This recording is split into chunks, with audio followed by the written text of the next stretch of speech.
Yes. Good morning, students. Myself is Nitu Jethi. Welcome in today economics class. Today we are going to do the next chapter, chapter number 9, measures of central tendency, arithmetic mean. A measure of central tendency. Yes, in the previous chapter we discussed how raw data can be organized in terms of table, chart and frequency distribution in order to be easily understand and analyze. And in this chapter we will discuss about the different methods of statistical series. First of all, centre tendency क्या होती है? अ measure of centre tendency और average, इसी का ही नाम, इसी को ही हम एवरेज बोलते हैं. Average or measure of location is a single value which is use to represent an entire set of data, जो रिप्रेजेंट करती है इंटायर सेट को. The term average is very commonly use in day to day conversation. बेटा एक ऐसी value, एक हमारे पास पूरी सीरीज़ दी है, सेट है डाटा का, उसमें से हमने कोई एक एवरेज वैल्यू निकालनी है. वो वैल्यू जो पूरी सीरीज़ को रिप्रेजेंट करती होगी उसे हम क्या कह देते हैं? एवरेज कहते हैं. वही हमारी सेंटर टेंडेंसी होती है. इसकी अगर हम डेफिनेशन देखें, वेरी वेरी इंपॉर्टेंट है, पेपर में आने के चांसेस होते हैं.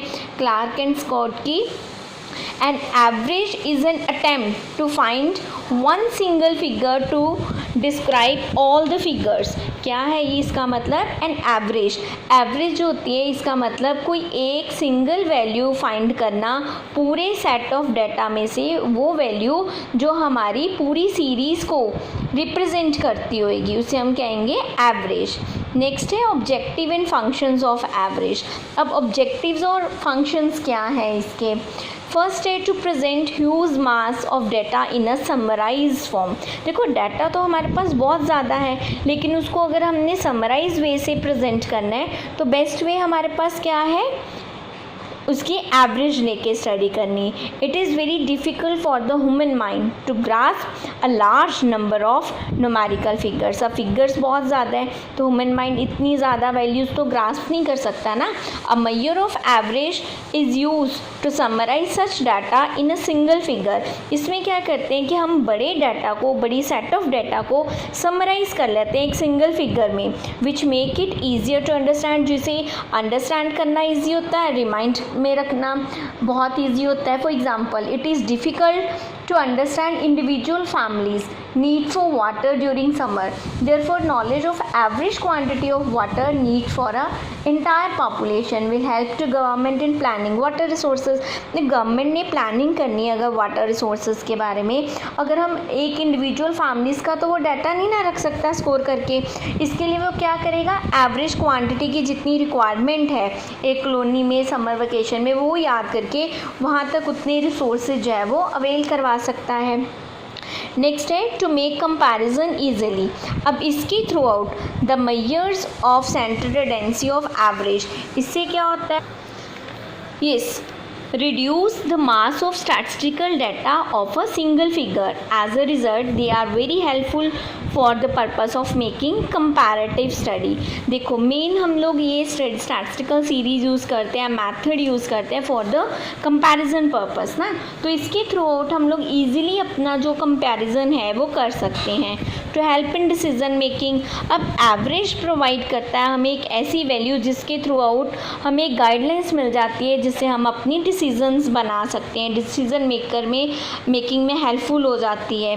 अब most of the decision to be taken in a research, जितने डिसीज़न है वो रिसर्च में, प्लानिंग में हमारे काम आने होते हैं ना.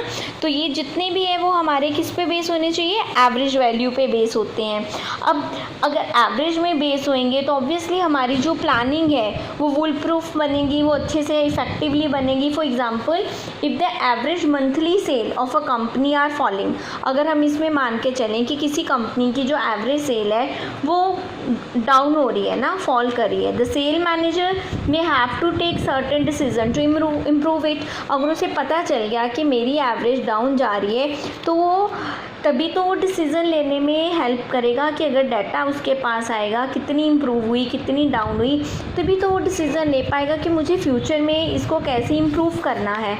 ठीक है। नेक्स्ट है to know about universe from a sample. हम क्या कर सकते हैं, average are help in obtaining an idea of complete universe of means of sample data.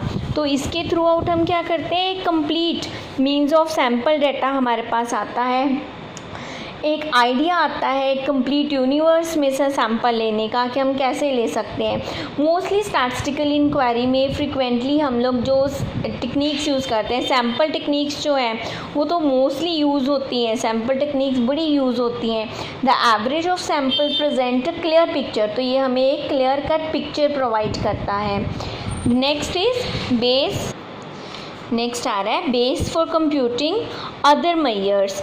Yes, average offer करता है हमें एक ऐसा base for computing the various other measures. Like देखो हम लोग जब अपना जो ये मेजरमेंट है, मीन है, एवरेज है, इसे हम अदर मेजर्स में भी बहुत यूज़ करते हैं। ये बेस है हमारा, हमने डिस्पर्शन करना है। आप नेक्स्ट चैप्टर्स में इसी +1 में पढ़ोगे। नेक्स्ट स्टैटिस्टिकल मेथड्स में डिस्पर्शन है, स्क्यूनेस है, कर्टोसिस है, इन सब में इवन कोरिलेशन है, बड़ा इंपॉर्टेंट हमारा कॉन्सेप्ट है इकोनॉमिक्स में।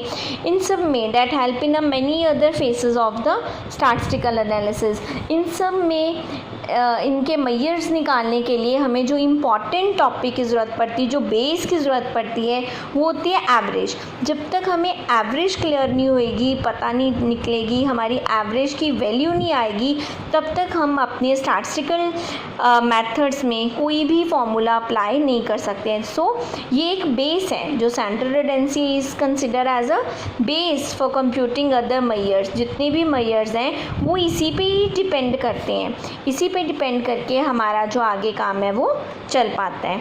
ठीक है, तो आज हमने एक इम्पॉर्टेंट काम करा है कि हम क्यों कर रहे हैं एवरेज। आगे हमारा जो स्टैटिस्टिकल चैप्टर्स है, जितने मेथड्स हैं, वो इसी पे बेस हैं। ठीक है, तो इसके लिए बहुत इंपॉर्टेंट आपको क्लियर होना चाहिए कि इसके ऑब्जेक्टिव्स क्या हैं, फंक्शंस क्या हैं, हम क्यों पढ़ रहे हैं ये वाला। सो फर्स्ट हमने पढ़ा to present huge mass of data in a summarise form, to make comparison easily. Third करा to help in decision making, to know about universe from a sample. Next base for computing other measures. इसके साथ हम to trace precise relationship, अगर हमने किसी factors में relation देखना है कि कितना हमारे पास इररेलेवेंट डाटा है, कितना रेलेवेंट है, उनके बीच में जनरली ऑब्जर्वेशन करना है रिलेशन के बारे में, उस वक्त भी हम जो रिलेशन को स्टडी करते हैं वो भी with the help of average करते हैं। Clear, that's it. कल हम इसके नेक्स्ट करेंगे कि क्या इसकी गुड क्वालिटीज़ हैं, क्या इसके फॉर्मूलेज़ हैं। आज इतना ही, थैंक यू जी।